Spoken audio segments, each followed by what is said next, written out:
Visva Bharati cooperative ব্যাংকের বিক্ষোভ। স্বয়ং রবীন্দ্রনাথ ঠাকুরের হাত ধরে প্রাণ প্রতিষ্ঠা হওয়া বিশ্বভারতীর সমবায় ব্যাংক এখন দুর্নীতির আঁতুড়ঘর। বহুদিন যাবৎ নির্বাচন হচ্ছে না, গ্রাহকরা পাচ্ছেন না সুষ্ঠু পরিষেবা, লগ্নিকারীরা লভ্যাংশ থেকে বঞ্চিত। গুরুতর এই অভিযোগকে সামনে রেখে সমবায় ব্যাংক বন্ধ করে দিয়ে বিক্ষোভ দেখালেন গ্রাহক ও লগ্নিকারীরা। বিশ্বভারতীর একসময়ের ছাত্রনেতা ভ্রমর ভান্ডারীর নেতৃত্বে এই আন্দোলনকে ঘিরে অশান্ত কবিগুরুর শান্তিনিকেতন। গুরুদেব রবীন্দ্রনাথ ঠাকুরের হাত ধরে 1927 সালে বিশ্বভারতীতে পথ চলা শুরু করে সমবায় ব্যাংক। ব্যাংকে অধিকাংশ গ্রাহক বিশ্বভারতীর কর্মী, আধিকারিক, অধ্যাপকরা। ঋণ থেকে শুরু করে ইনভেস্টমেন্ট সবটাই রয়েছে এখানে। অথচ দীর্ঘদিন ধরে বিভিন্ন রকম সমস্যা দেখা দিয়েছে। নির্বাচন বন্ধ, গ্রাহকরা ন্যায্য পরিষেবা থেকে বঞ্চিত, যারা লগ্নি করেছেন প্রাপ্য লভ্যাংশ পাচ্ছেন না, আবেদন করেও মিলছে না ঋণ। এই ধরনের নানান অভিযোগ তুলে বিশ্বভারতীর কোঅপারেটিভ সমবায় ব্যাংকে বিক্ষোভ দেখান গ্রাহকরা। খুব স্বাভাবিকভাবেই বিশ্বভারতীর কর্মী, আধিকারিক, মাস্টার মশাইদের এই বিক্ষোভকে ঘিরে অশান্ত হয়ে ওঠে বিশ্বভারতী। কাজী আমিরুল ইসলামের রিপোর্ট, এস নিউজ বাংলা। আমার বিশ্বভারতীতে এই 32 বছর সার্ভিসের যে পরিস্থিতিতে আমরা পড়েছি, এরকম আমরা কোনোদিন পরিস্থিতিতে পড়ি নাই। সমবায় অ্যাক্ট বলছে, কিন্তু পশ্চিমবাংলার সব জায়গায় ভোট হচ্ছে, একমাত্র cooperative bank Visva Bharati cooperative society যেটা, সেটাই কিন্তু টালবাহানা করছে। এটা কিন্তু নির্বাচন হচ্ছে না। এটা কি বিশ্বভারতী ক্রেডিট সোসাইটি কি পশ্চিমবাংলার বাইরে না ভারতবর্ষের বাইরে? যদি অ্যাক্টই যদি বলা হয়, তাহলে সেই অ্যাক্ট অনুযায়ী তো পশ্চিমবাংলার সব সমবায়ের ক্ষেত্রে তো সমান প্রযোজ্য। হ্যাঁ, সেখান থেকে আজকে নির্বাচন হচ্ছে না, এবং আমরা যারা প্রায় 70 থেকে 80 হাজার টাকা ডিভিডেন্ড পাবে এক একজন কর্মী, যারা চতুর্থ শ্রেণীর কর্মী, যারা এই টাকাটার উপরে তারা তাকিয়ে থাকে যে তারা বিভিন্ন উৎসব অনুষ্ঠানের আগে এই টাকাটা পেয়ে থাকে, কিন্তু 3 বছর ধরে সেই টাকাটা যায়নি। এই অডিট রিপোর্ট হলে পরে 4 বছরে পড়বে।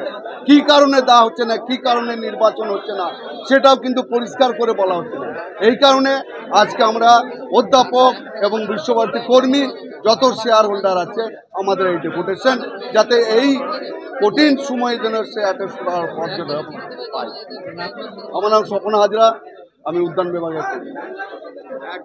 যে আজকের ক্ষোভ, আজকের যে দাবিগুলো খুব ন্যায্য ব্যাপার, কিন্তু আমাদের যেটা সোসাইটি চলে একজন বোর্ড অফ ডিরেক্টরসের মাধ্যমে চলে, এবার সেক্ষেত্রে গভর্নমেন্ট থেকে ইলেকশন অফিসার দেওয়া হয়, বোর্ড তৈরি হয়, বোর্ড তৈরি হলে বোর্ড অফিসটা পরিচালনা করে। আমরা কর্মী, আমরা তাদের যেগুলো সিদ্ধান্তগুলো আমরা কার্যকর করি। এখন আমাদের বোর্ড আগস্ট মাস 21 সাল থেকে চলে গেছে, কোনো বোর্ড নেই। এবারে যা বোর্ড না থাকার জন্য কী হচ্ছে, আমরা কোঅপারেটিভ অ্যাক্ট রুলস মতো ডিভিডেন্ড দিতে পারছি না। কোঅপারেটিভ অ্যাক্ট রুলস অনুযায়ী আপনার ডিভিডেন্ড প্রদানটা একেবারে বাঁধা। সেখানে জেনারেল মিটিং হবে বোর্ডের, জেনারেল মিটিং অ্যাপ্রুভ করবে, তবেই ডিভিডেন্ড দেওয়া যায় মেম্বারদের। এর ছাড়া আর কোনো বিকল্প রাস্তা নেই। এবং সেইটা যতক্ষণ না হচ্ছে, আমাদের ইলেকশন অফিসার দিচ্ছেন গভর্নমেন্ট, নতুন করে বোর্ড না হচ্ছে, ততক্ষণ আমাদের কোনো বিকল্প রাস্তা নেই যে আমরা মেম্বারদের এই ক্ষোভটা বন্ধ করতে পারি। কিন্তু তাদের 3 বছরের পাওনা হয়ে আছে, এটা খুব যুক্তিসঙ্গত কথা। আমরা ইচ্ছা থাকলেও আমাদের প্রভিশন, আমাদের সব অ্যাকাউন্টসে যা হেলদি আছে পজিশন, সেই অনুযায়ী দিতে পারি আমরা, কিন্তু আমাদের দেওয়ার সিদ্ধান্ত আমরা নিতে পারছি না। আমরা প্রত্যেক মেম্বারদের গিফটও দিয়ে থাকি, আমাদের অ্যাকাউন্টস বা আমাদের অডিট হওয়ার পর আমাদের আর্থিক অবস্থা যা হেলদি, মেম্বারদের আমরা গিফটও দিয়ে থাকি, সেটাও 2 বছরের পাওনা হয়ে আছে। তো সেগুলো না পাওয়াতে ওনাদের যেগুলো এই যে আজকে ডেপুটেশন, আমাদের ক্ষোভ, ওনাদের আজকে এগুলো খুব যুক্তিসঙ্গত, এগুলো আমরা সেগুলোকে অস্বীকার করছি না। আমরাও বসে নাই, আমরা পরপর ডিভিডেন্ড এর জন্য চিঠি দিয়েছিলাম এআরসিএস, আমাদের প্রশাসন ডিপার্টমেন্ট, ওয়েস্ট বেঙ্গল গভর্নমেন্টের মন্ত্রী মশাইকে চিঠি দিয়েছিলাম, কিন্তু পরপর চিঠি দেওয়ার পরেও কিন্তু কোনো উত্তর আমরা পাইনি যে আমরা কী করবেন। আমরা যেতে দিলাম, অফিস বন্ধ করে দিলাম, কাজ তো হচ্ছে না, তাহলে কী করবেন? এখন এই মুহূর্তে কাজে বন্ধ হয়ে থাকছেই। আবার কি আমাদের আলোচনা হোক, আপনারা হয়তো আলোচনায় বসবেন, আলোচনা করে যা সিদ্ধান্ত হবে সেই মতোই আমাদের চলতে হবে। আপনার নাম? নিলয় দাস, আমি এখানকার ব্যবস্থাপক দায়িত্বে আছি। তালাবন্ধ অ্যাকচুয়ালি আমরা খুব বাধ্য হয়েছি।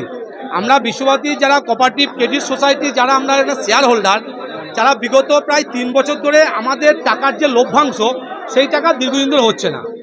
বাৎসরিক শেষে যে স্মারক, সেই টাকাও পাচ্ছি না। 1% যে ইন্টারেস্ট টাকা ফেরত পাই সে টাকাও পাচ্ছি না। কারণটা কি, এখানে কোনো বোর্ড অফ ডাইরেক্টর বা ইলেকশন হয়নি। ইলেকশন হয়নি তার জন্য দায়ী তো আমরা নয়, ইলেকশনের দায়ী আমরা নয়, আমরা বুঝি না। আমরা কোঅপারেটিভ ব্যাংকে কেউ বাড়ি অসুস্থ হয়েছে, কেউ বাড়ি করবে, বেশি সুদ সহকারে আমরা একটা লোন নিয়েছি, সেই টাকাটা আমরা ফেরত চাইবো, এটা তো আমাদের ন্যায্য অধিকার। কিন্তু বারবার কর্তৃপক্ষ যদি মনে করে যে কর্মীদের শেয়ারহোল্ডারদেরকে এইভাবে বঞ্চিত করবো, সেটা হতে পারে না। এর আগেও আমরা 3 বার দরখাস্ত দিয়েছি নিয়ে, এবং এমন কোনো জেলা প্রশাসনের কোনো কর্তা, কোনো মন্ত্রী এমন কেউ নেই যে আমরা তাদেরকে আবেদন জানাইনি, তাদের হাতে পায়েও পড়ে এসছি। কিন্তু টাল বাহানা এবং কিছু একটা বহিরাগত কুচক্রির মদত। এর আগেও ডিসেম্বরে ইলেকশন ডিক্লেয়ার হয়ে গেছিলো, একটা অশুভ আতাত সিলেকশনকে বন্ধ করে দিল, যার জন্য আমরা বঞ্চিত হচ্ছি।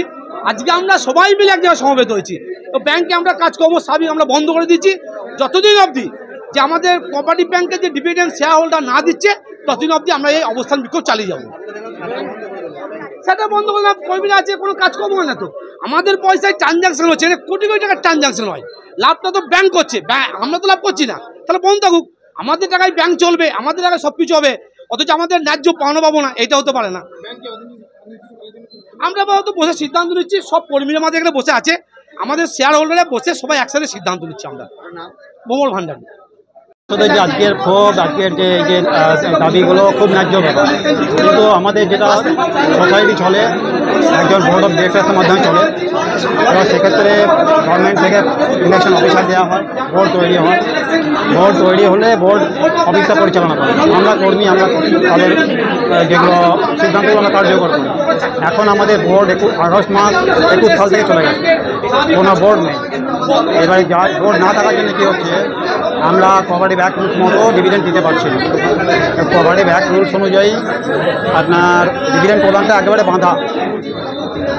সেখানে জেনারেল মিটিং হবে বোর্ডের, জেনারেল মিটিং অ্যাপ্রুভ করবে তবেই ডিভিডেন্ড দেওয়া যায় মেম্বারদের, এর ছাড়া আর কোনো বিকল্প রাস্তা নাই।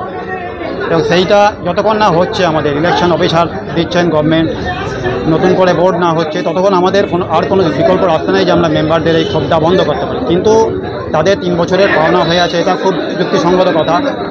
আমরা ইচ্ছা থাকলেও আমাদের প্রভিশন, আমাদের সব অ্যাকাউন্টসে যা হেলদি আছে পজিশন, সেই অনুযায়ী দিতে পারি আমরা, কিন্তু আমাদের দেওয়ার সিদ্ধান্ত আমরা নিতে পারছি না। আমরা প্রত্যেক মেম্বারদের গিফটও দিয়ে থাকি, আমাদের অ্যাকাউন্টস বা আমাদের অডিট হওয়ার পর আমাদের আর্থিক অবস্থায় যা হেলদি মেম্বারদের আমরা গিফটও দিয়ে থাকি, সেটাও 2 বছরে পাওনা হয়ে আছে।